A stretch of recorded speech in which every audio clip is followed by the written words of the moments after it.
안녕하세요. 반갑습니다. 에로TV입니다. 오늘은 5월 24일 월요일입니다. 오늘은 동방성기에 대해서 제가 업데이트한 게 있어서 오늘은 조금 더 좀 진도를 좀 나가서 생각했던 거를 글로 좀 적어봤습니다. 이거 글로 적으려니 사실 좀 힘드네요.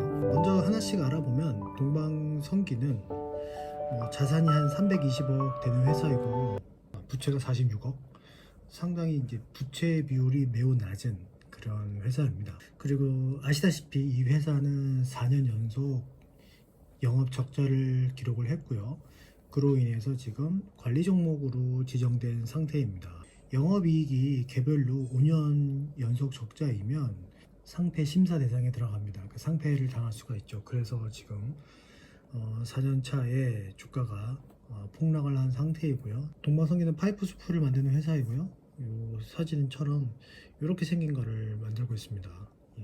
파이프 배관 같은 거죠. 이게 기술력이 필요한지는 잘 모르겠어요. 지금 비즈니스 모델 같은 경우에는 진입이 좀 쉬운 게 아닌가 그런 생각을 하고 있습니다. 지금 가장 큰 문제는 관리 종목이고 올해의 영업 이익을 흑자를 만들어내야 합니다. 그래야지 회사가 살아날 수 있고요. 근데 이 종목을 좋게 보는 이유는 이제 조선업들이 좋아지고 있기 때문에 이렇게 시총이 작은 회사들이 이제 턴어라운드를 한다 그러면 크게 상승을 할 수 있거든요. 그래서 그런 악재를 좀 잘 해소만 할 수 있다면 주가 상승 여력이 좀 크지 않을까 그런 기대를 하고 있습니다. 이 회사 같은 경우에는 현대미포조선이 매출의 한 30% 정도 차지하고 있고요. 파이프 스풀이라는 게 거의 매출의 한 90% 정도 됩니다. 파이프는 다들 아시죠? 파이프는 관이죠, 관. 그럼 회사가 왜 적자인가? 회사 적자인 이유는 일단은 매출의 가장 큰 고객사인 현대미포조선과의 가격 협상에서 가격을 지금 못 올리고 있는 게 가장 큰 원인입니다. 거기다가 지금 현재는 철강 가격까지 상승한 상황이라 매우 어려운 상황인데요. 회사 입장에서는 지금 이 가격 협상을 계속 하고 있다고는 하는데 쉽게 올리지는 못하고 있는 것 같아요. 왜냐하면 이 또한 진입 장벽이 낮기 때문에 경쟁사들하고 또 입찰에 참가를 해야 되거든요. 그러다 보니까 가격을 쉽게 올리지 못하는 것으로 확인이 되었습니다. 이거는 2017년도 수주 현황인데 현대미포조선이 저 당시에 이제 가장 많았고 지금도 마찬가지로 현대미포조선이 한 30% 정도 되고 있습니다. 그리고 대선조선과 오리엔탈 마리텍을 합쳐서 한 20% 정도 된다고 하네요. 그 외에 세진중공업도 있고 그렇습니다. 지금 이제 판매 전략이 어떻게 보면은 그냥 거의 제가 볼 때는 단가가 제일 중요한 것 같아요. 그러다 보니까 이익 얘기가 참 어려운 거죠. 2분기가 이제 회복을 해야 되는데 2분기 회복을 하고 3분기부터 본격적으로 회복을 좀 해줘야 영업이익 흑자를 낼 수가 있는데요. 제가 계산을 대략 해봤더니 올해 매출 총 이익을 한 30억 정도는 만들어 놔야 되거든요. 그 정도 만들어 놔야 제가 볼 때는 흑자를 이룰 수 있을 것 같아요. 30억 정도를 만들어 놓으려면 매출 총 이익이 30억 정도 해놓으려면 한 270억 정도 해주면 아마 흑자를 만들 수 있을 것으로 생각을 합니다. 그래서 지금 작년에 얼마라고 그랬죠? 210억이었죠. 작년 매출이 210억이었기 때문에 지금보다도 한 20%에서 30% 정도는 매출이 늘어야 이게 가능할 수 있을 것 같아요. 그러니까 회사 말로는 지금 매출이 쉽게 늘어나지가 않는다고 하네요. 회사 말로는 지금 현대미포 같은 경우에도 좀 수주가 늘어야 되는데 좀 늘진 않고 있다. 그래서 지금 기존의 직원들을 휴가를 많이 보내고 있다고 합니다. 그렇게 해서 이 비용을 좀 절감하려고 노력을 하고 있고요. 사측 말로는 올해 안에 흑자를 꼭 만들도록 노력을 하고 있다고는 합니다.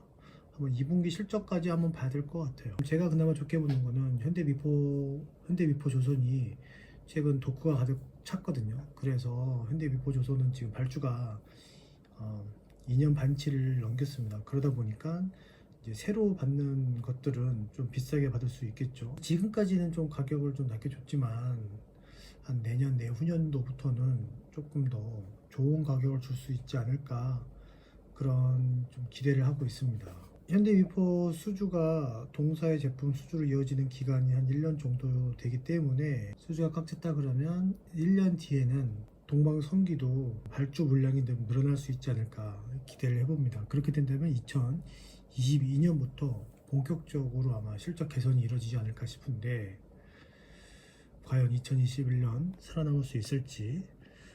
이 회사의 경쟁사는 세형 ENG가 있습니다. 세형 ENG는 사측 말로는 입찰 참가하면 자주 만난다고 하네요.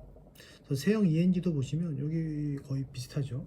제 만드는 제품이 거의 비슷합니다. 이렇게 생긴 파이프 스프를 만들고 있습니다.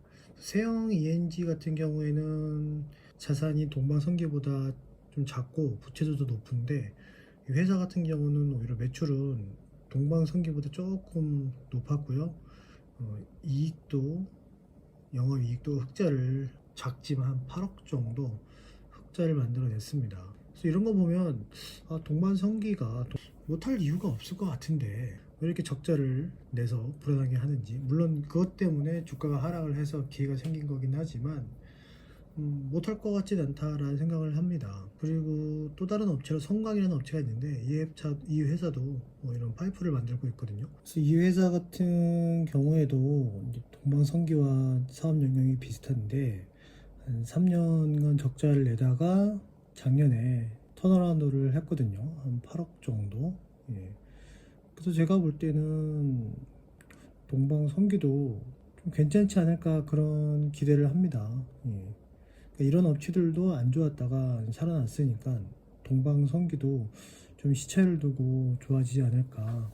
어떻게 보면 저는 동방성기가 하락을 한 이유가, 이거는 조금 내피셜일 수도 있는데요, 의도적으로 주가를 좀 떡락시킨 게 아닐까, 뭐 그런 생각도 합니다. 자, 그리고 성강밴드라는 피팅 업체가 있는데요. 성강밴드 같은 경우에도 이제 조선 수주가 피팅 업체 수주로 이어지는 시차가 한 6개월에서 한 12개월 정도, 그러니까 동방성기랑 좀 비슷하죠.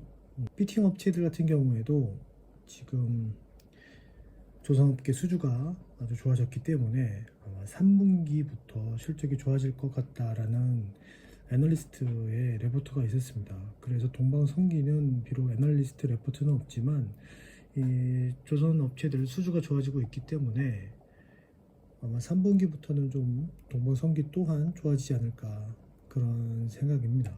동방성기는 최근 기타 법인이 한 10% 정도 매수를 하면서 주가가 단기에 슈팅이 나온 상태인데요. 아마 이 종목은 제가 앞에 영상에서도 얘기했지만 관리 종목이 지정되면서 주가가 뭐 한 3,500원에서 이렇게 한 1,400원까지 하락을 했었습니다. 그런데 이 관리 종목을 갑자기 맞은 게 아니라 예고된 수준이었거든요.